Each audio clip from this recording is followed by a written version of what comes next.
Perkembangan terbaru penanganan bencana hidrometeorologi di Aceh menunjukkan tren positif. Pembangunan hunian sementara atau Huntara telah mencapai 99%. Saat ini pemerintah Aceh fokus pada pembangunan hunian tetap.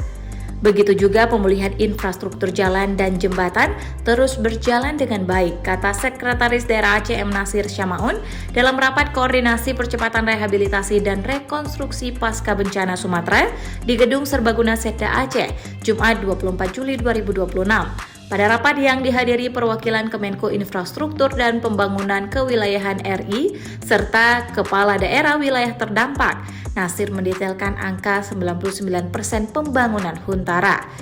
Pemerintah Aceh, kata Nasir, kini mulai fokus pada percepatan pembangunan hunian tetap.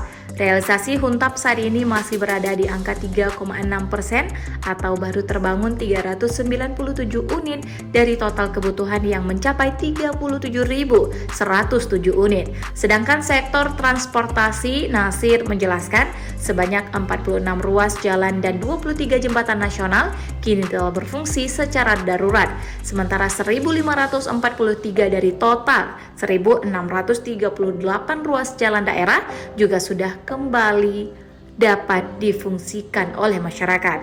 Terkait dukungan anggaran, Sekda Aceh menjelaskan bahwa realisasi keuangan dari transfer ke daerah 2026 telah menyerap 146,73 miliar rupiah atau sekitar 17,8% dari total pagu sebesar 824,82 miliar.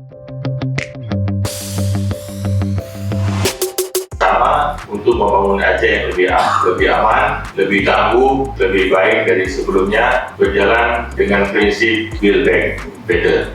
Kita pastikan bahwa sebelum pada saat masa transisi dan menuju masa rehab rekon ini, kami terus berkoordinasi dengan Balai Kementerian PU yang ada di Aceh.